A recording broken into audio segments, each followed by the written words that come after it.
Pagkatapos ng isang mataas na antas na pagpupulong sa pagitan ng Syrian Foreign Minister Assad al-Shaybani at Israeli Mossad Chief Roman Goldman, ayon sa ulat, nagkasundo ang Syria at Israel na magtatag ng isang pinagsamang mekanismo ng seguridad para sa Syria, Turkey at Israel upang maiwasan ang mga sigalot. Ang mekanismo ay gagana sa ilalim ng superbisyon ng Amerika at Jordan at ito ay napagkasunduan habang si al-Shaybani ay nasa kabisera ng Jordan na Amman. Ang US Ambassador sa Turkey at espesyal na sugol sa Syria, si Tom Barrack, na matinding bumatikos sa pag-atake ng Israel sa Abu al-Duhur Air Base. Siya rin ay lumahok sa pulong na iyon. Para sa karagdagang detalye, makakasama natin ngayon si Omar Al-Mukhtar, isang Syryanong mamamahayag at filmmaker. Omar, alam kong mga ulat pa lang ito sa ngayon, pero pag-usapan natin ang mekanismong ito, Syria, Turkey at Israel. Ano nga ba ang tunay na mababago nito sa aktual na sitwasyon? Salamat sa pag-imbita sa akin. Sa totoo lang, lahat ay nakasalalay sa pagtanggap ng Israel sa ganitong mekanismo. Dahil ilang beses na nag-alok ang Syria noon, inalok ng Syria sa Israel na sumunod sa kasunduan noong 1974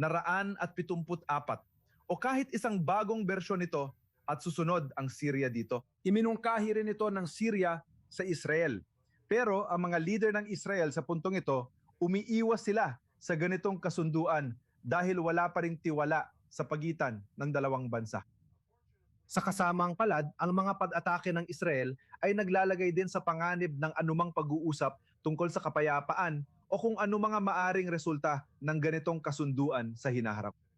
Dahil ang tunay na gusto ng Syria mula sa kasunduang ito ay mapalayo ang Israel sa mga usapin ng Syria at mabigyan ng kaunting panahon para makabuo ng tiwala sa pagitan ng dalawang bansa upang makalipat tayo sa susunod na hakbang at magsimulang pag-usapan ang pangmatagalang kapayapaan sa pagitan ng dalawang bansa. Pero sa kasamaang palad, mukhang may sarili silang mga kalkulasyon ang mga leader ng Israel pagdating sa Syria at matagal na silang umiiwas sa ganitong hakbang, 2 taon na. Maraming mga alalahanin. Sinasabi mong tiwala sa magkabilang panig. Sa ngayon, ang alalahanin ng Israel ay ang impluensya ng Turkey. Kaya pagdating sa anumang uri ng deconfliction mechanism, kaya ba talagang ipangako ng Syria na hindi ilalagay ang mga puwersa o armas ng Turkey malapit sa Israel o magdudulot ng banta? Una sa lahat, sabihin natin sa ganitong paraan.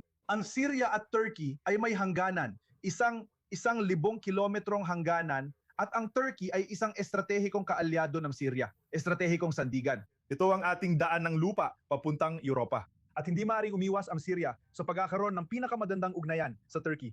Matagal nang sumusuporta ang Turkey sa Syria, sa Rebolusyong Syrian, sa loob ng 14 na taon. Nagbigay ito ng ligtas na kanlungan para sa mga Syrian refugee. Kumupkop ng mahigit 5 milyong Syrian sa nakalipas na 14 na taon noong binobomba ng rehimen ni Assad ang mga bayan at lungsod ng Syria. Kaya at meron din itong kahalagaang pang-ekonomiya para sa Syria. Tinutulungan nitong muling buuin ng Syria ang sarili nito, ang hukbo nito, ang ekonomiya nito at lahat ng bagay. Kaya ang patakarang panlabas ng Syria ay tinutukoy ng pambansang interes ng Syria, hindi ng mga takot ng Israel.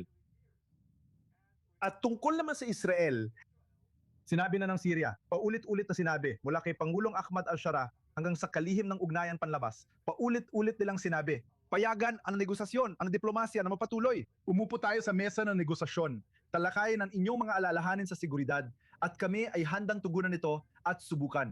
Yan ang opisyal na posisyon ng Syria patungkol sa Israel.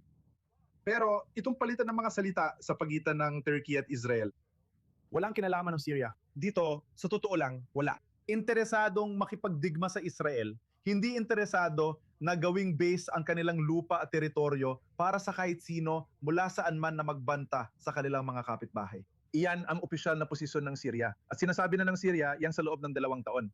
At sa kasamaang palad, mukhang may iba pang gustong sabihin ang mga leader ng Israel tungkol dito. Pero para sa Syria, gaya ng lagi ko sinasabi, hindi nila maiiwasan ang relasyon nila sa Turkiya. Ang Turkiya ay isang estratehikong kaalyado ng Syria. Mananatili ang relasyong ito. Wala itong kinalaman sa Israel. Kung may alinmang alalahanin sa seguridad ang Israel sa nayon, ang kailangan lang nilang gawin ay makipag-usap sa mga delegasyon ng Syria. Talakayin ng direkta ang mga alalahanin ito, gumawa ng mekanismo para mapababa ang tensyon at magtulungan sa magkabilang panig ng hangganan. Sa ganitong paraan, mapoprotektahan ang soberanya ng Syria at masisiguro ang kaligtasan at seguridad ng Israel. Walang may problema dyan. Hindi ang mga opisyal ng Syria, hindi rin ako. At kahit ang mga Turkong opisyal ay hindi talaga nakikialam sa Syria at nagsasabi ng huwag kayong pumirma ng kasunduan sa Israel. Sa totoo lang, ang Turkey ang siyang nagbibigay ng payo sa mga opisyal ng Syria na magkaroon ng pinakamagandang relasyon sa Israel at alisin ang anumang hadlang doon. Ano ang ibig mong sabihin na ang Yun? Turkey ay ang siyang nagbibigay ng payo sa Syria na magkaroon ng magandang relasyon sa Israel? Ano pa ang maaari mong ibahagi? Simple lang, ang Syria ay nasa isang sitwasyon na yon na hindi kaya at hindi makakaya na makipagdigmaan sa kahit sino. Hindi ngayon, hindi rin sa hinaharap. Sinabi ko na ito dati sa Night 24 News at paulit-ulit ko itong sinasabi. Ang bagong doktrina ng Syria na yon ay walang problema sa ating mga kapitbahay. Ayaw namin ng mga problema. Ayaw namin ng mga digmaan. Subukan nating palaging bigyan ng pagkakataon ang diplomasya na lutasin ang anumang issue kahit pa sa mga taong kilala bilang kaaway mo. Kahit ang Hezbollah, sa totoo lang, sinubukan namin gamitan ng diplomasya para ilayo ito sa hangganan ng Syria, hindi lang sa pamamagitan ng digmaan. Kaya ito ang bagong doktrina ng Syria. Nais ng Syria na muling buiin ang sarili nito. Hindi ito interesado na pumasok sa digmaan. Nais nitong maging sentro ng ekonomiya sa reyon. Iyan ang doktrinang dala ni Ahmad al-Shara. At sa totoo lang, malugod na tinatanggap ang Israel na maging bahagi nito. Pero sa kasama ang palad, ang leader ng Israel sa halip na makipag-ugnayan sa gobyerno ng Syria at mag-alok ng tulong, nagpasya silang magpadala ng kanilang mga fighter jet at simulan ang pag-atake sa Syria. At ito ang problema. Kailangan nating maghintay at tingnan kung ano ang lalabas mula sa iniulat na bagong mekanismo ng deconfliction. Omar Al-Mukhtar, ikinagagalak naming makasama ka at marinig ang iyong pananaw tungkol dito. Salamat. Salamat!